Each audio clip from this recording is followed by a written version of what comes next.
Hoy hablaremos de los etruscos, un pueblo que a nadie se le acomoda bien. Cuando estudiamos en el colegio nos enseñan la historia de los egipcios, de los asirio-caldeos, después, bueno, si tenemos suerte, vienen los persas y luego los griegos y los romanos, poco de los fenicios, de los hebreos. ¿Y los etruscos? Nadie pregunta. El alumno no hace esta pregunta por miedo para que lo obliguen a estudiar más sobre ese pueblo, que junto con los hititas, por lo general quedan fuera de las 40 del Mazo. La civilización etrusca se desarrolló en la península italiana durante el primer milenio antes de Cristo. Durante la época de más poder, es decir, entre los siglos 7 y 5 antes de Cristo, con una Roma ya fundada, pero todavía en pañales, Etruria probablemente abarcaba toda Italia. Su nombre es la versión latina del nombre griego Tirreno o Tirricenia, y los antiguos romanos llamaron a estos pobladores Etrusci o Trusci, de lo cual se deriva, no sé de qué manera, el actual nombre de la región, Toscana. ¿Cómo Trusci se convierte en Toscana? Tuscany está muy bien, dice Leo. Etrusci, Tuscany, Toscana. Bueno, muy bien. Ellos se llamaban a sí mismos Racena o Rasna. Nunca los pueblos se llaman a sí mismos como uno los llama. Ahí están los indios de acá que nosotros llamamos Pampas, sí, que nunca se llamaron a sí mismos Pampas, sino la gente. Pero bueno, en cuanto a los orígenes de los etruscos, existen muchas explicaciones, todas falsas. No está muy claro de dónde provienen. Heródoto decía que los etruscos venían de Lidia, aquel país situado al oeste del Asia Menor, pero uno tiende siempre a desconfiar de Heródoto. Después estaba Tito Livio, que estaba de acuerdo con Heródoto, pero nada más que para quedar bien con el comisario. En cambio, Dionisio, o mejor todavía Dionisio de Halicarnaso, mantenía que los etruscos eran una raza indígena italiana, así que no venían de ningún lado, sino que estaban allí. Siempre es cómodo sostener que unos señores que están en un lugar no provienen de ninguna parte, sino que han estado siempre allí. Muy bien, nadie sabe de dónde provienen. Los etruscos hacían continuamente alianzas, como algunos políticos argentinos, entre ciudades para obtener ventajas económicas y políticas. Y los romanos, los griegos, los cartagineses, los que compartieron aquella época con los etruscos, solían también hacer alianzas, pero contra los etruscos. Allá por el siglo V a.C., el poder etrusco fue reducido y empezaron a opacarse.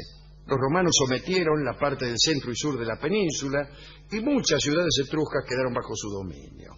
Una serie de guerras civiles hicieron que las ciudades etruscas aceptaran la ciudadanía romana. Ahí estaba nuestro amigo Lucio Cornelio Sila, que era el terror de las poblaciones etruscas. Arrasó Sila ciudades enteras, tomó tierras y muy pronto el pueblo etrusco quedó completamente romanizado, oculto bajo el poder romano. Pero comentaremos algunas particularidades de este pueblo del que pocos saben algo. El idioma se ha perdido casi en su totalidad. Uno de los últimos que habló el etrusco era nada menos que el emperador Claudio. Claudio era un gran erudito, lector y aficionado a la filología, y parece que sabía hablar el etrusco, y fue una de las últimas personas en hablar aquel idioma. Tenían los etruscos una particular forma de dividir el tiempo. No contaban los días noche a noche como nosotros, o como hacían los babilonios, de una aurora a la siguiente, o como los hebreos, desde una puesta de sol a otra. Los contaban de mediodía a mediodía. El mes etrusco, como en la Roma primitiva, era un mes lunar, medido por el intervalo entre dos lunas nuevas consecutivas. Esto viene a confirmarse porque la palabra que entre los etruscos designaba al mes era la palabra tir, que quiere decir en etrusco luna. Por otra parte, era también la diosa de la noche. Los etruscos, en la luna llena del centro del mes, celebraban el día de los idus, y de ellos tomaron los romanos también esta celebración del centro del mes. Recuerden ustedes los famosos idus de marzo, aquella fecha en que fue muerto nuestro amigo Julio César. Recuérdese también que ese es el título de aquella novela estupenda de Thornton Wilder sobre justamente el asesinato y la vida de Julio César. Algunos eruditos dicen que idus quiere decir confianza en Júpiter. Puede ser, qué sé yo. No está mal, en vez de decir confianza en Júpiter, decir idus. De todos modos, confianza en Júpiter es un inciso que pocas veces se usa. La semana etrusca tenía 9 días, 8 completos, y el 9º era el día del mercado. Ese día los reyes etruscos daban audiencia y uno podía ir a consultar sus asuntos personales, que casi siempre eran judiciales. Me chorearon, el vecino invadió mi terreno, me come los nísperos, etcétera. Gracias a algunos historiadores antiguos se han conservado los nombres de 8 meses etruscos, que no tienen mayor interés, ¿qué me importa, como se decía? Pero bueno, el primero era marzo, igual que en la Roma primitiva. Se llamaba Bilsitanus. Cabreas era abril, como cualquiera puede suponer. Ampiles mayo. Acus junio. Praneus era julio. Hermius agosto. Celius septiembre. E Ipsosimus octubre. Cuando llegó Julio César, el calendario dejó de ser lunar y quedó tal como lo conocemos hoy, salvo las escasas modificaciones del Papa Gregorio allá por el 1580. Los etruscos tenían la costumbre de introducir cada año un clavo en la pared del templo de la diosa Norquia. Esta ceremonia simbolizaba el paso del tiempo y el irreversible curso del destino. También la adoptaron los romanos, que más tarde la aplicaron en el templo de Júpiter Capitolino, donde ensartaban un clavo todos los años. De todos modos, la cantidad de clavos nunca puede ser demasiado llamativa. La historia toda de los romanos dura un poco más de 1000 años. 1000 clavos hay en cualquier ferretería. Después estaban los siglos. Los etruscos hacían durar el siglo tanto como viviera el más longevo. Y había un tipo que había vivido 119 años, y el siglo entonces duraba 119 años y nadie discutía tal cosa. El final de cada siglo estaba anunciado por prodigios, o al menos eso creían ellos, ¿no? A falta de prodigios se le atribuía un carácter prodigioso a cualquier acontecimiento de porquería, tal como ocurre ahora, ¿no? La interpretación de los prodigios dependía de los arúspices. Según ellos, la nación etrusca debía sobrevivir 10 siglos y había empezado en el año 968 a.C. Hay una cosa notable, la única notable de los etruscos. Hablemos, por favor, de la música de los etruscos. ¿Qué es lo que tiene de extraño esta música? Es que era una música que acompañaba todo.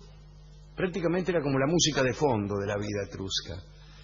Por empezar, en lo estrictamente técnico, los etruscos fueron alumnos de los griegos. La música les servía para acompasar el movimiento de los danzarines, pero también intervenía en las liturgias de las ceremonias religiosas. Acompañaba las tropas de combate. Aristóteles contó que los etruscos tocaban música durante los combates de boxeo. Cuando azotaban a algún esclavo, cuando se la daban a los esclavos, había un citaredo que acompasaba los azotes. Cuando cocinaban, las amas de casa lo hacían al son de la flauta. Mire usted lo que tocaban. El choclo. Y así, en todas las ocupaciones, aún en las más banales, había siempre un fondo musical. Esto se parece al cine. El cine nos acostumbró a algo parecido. Todo lo que sucede está acompañado de una música. De modo tal que estamos a la espera de que haya una música, que por otra parte subraya una escena, la ayuda, hasta puede especificarse qué tipo de música tiene cada cosa. Cuando hay un 6x8, poner la firma que alguien galopa en caballo, ¿no? Incluso, vos sabés si es una comedia por la música. Y también por las letras de los actores. Cuando dicen Coco sí, y hay una letra toda media para el costadito y muy dibujada, y la música.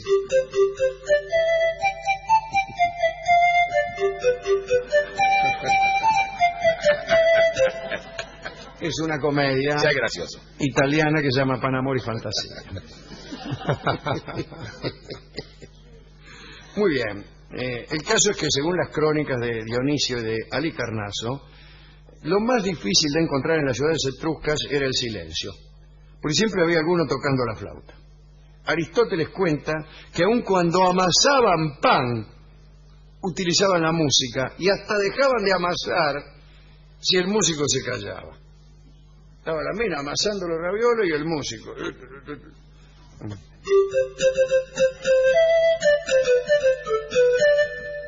Se callaba el músico y la vieja dejaba de amasar. Extraordinario. En la casa también. En la casa con Z, ¿no?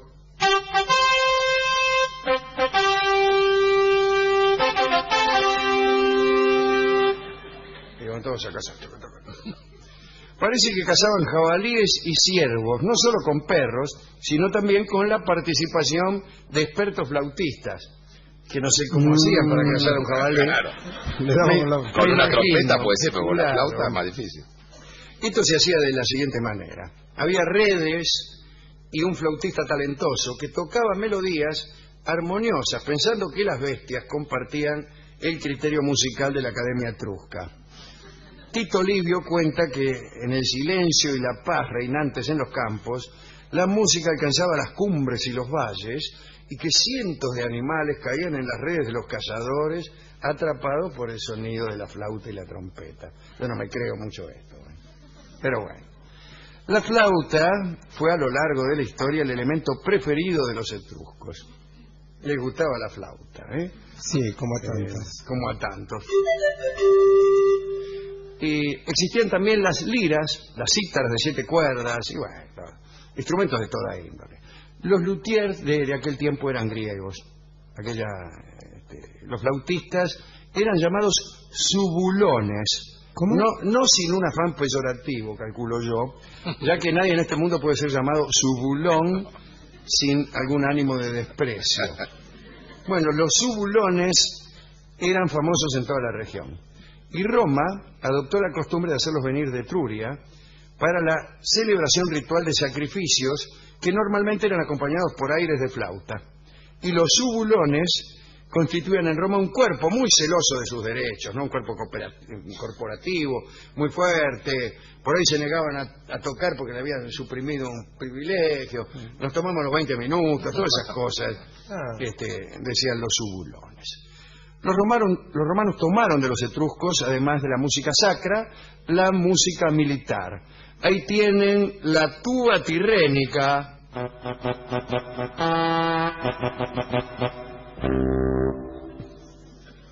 Bueno.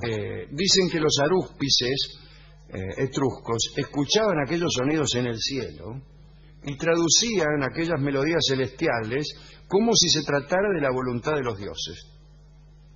Pero en realidad no sabemos nada de su música.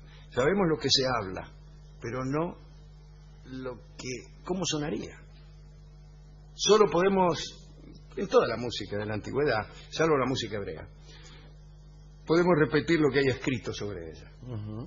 Es como si solo supiéramos, por ejemplo, de la voz de Alfredo Kraus, los testimonios de poetas.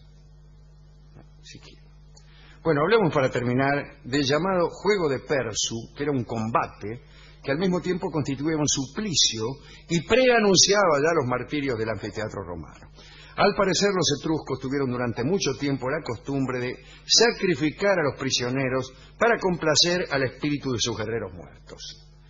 En las regiones cercanas a los ríos, muy pronto se empezó a utilizar el recurso de arrojar al río a los prisioneros. Pero después empezaron a arrojar maniquíes de mimbre. En el año 358, durante una guerra entre Roma y Tarquina, que era una región etrusca, parece que 307 soldados romanos fueron inmolados por los etruscos para complacer a los espíritus de los guerreros muertos, que son terribles. Un guerrero se muere y se pone exigente.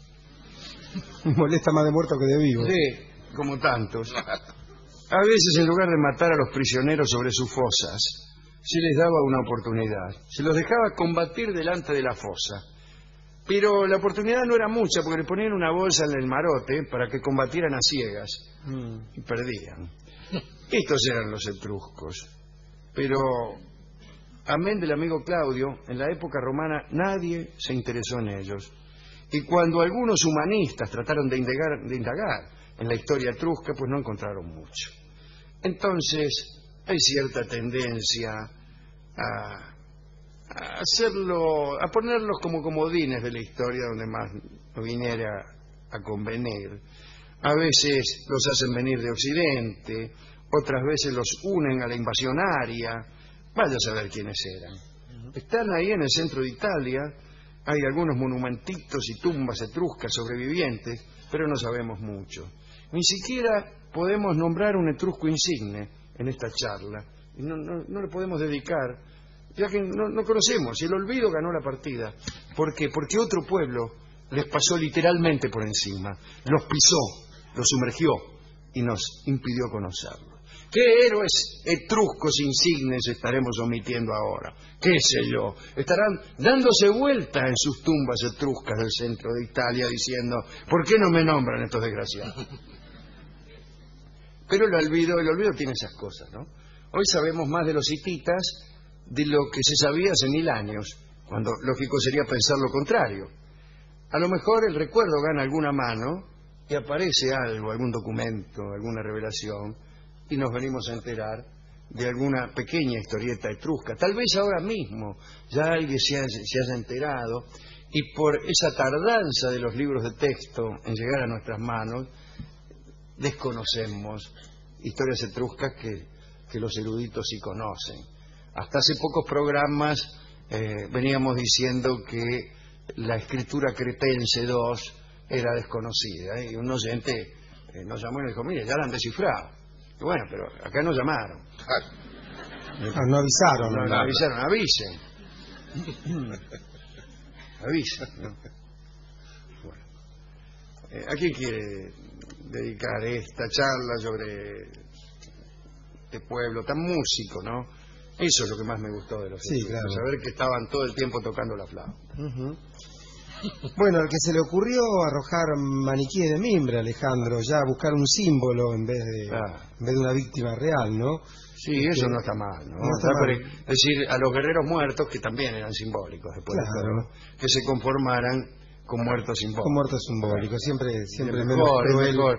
De los crímenes simbólicos, como por ejemplo los que uno comete como escritor, diría Sábato, son siempre preferibles a los crímenes verdaderos. Si Dostoyevsky hizo que Raskolnikov matara a una vieja, tal vez alguna vieja del barrio de Dostoyevsky se la salvó. Sí, claro.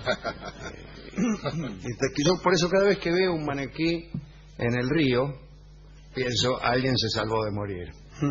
Nunca vi ningún maniquí en ningún río, pero estoy esperando verlo, porque siempre pienso, peor sería que hubieran tirado a un señor. Exactamente, Alejandro. Y le dedico esto también a Pepe Antes, Rosa. incluso, discúlpeme, en las antiguas tiendas no había maniquíes sosteniendo la ropa, sino que había personas. Ajá. Claro.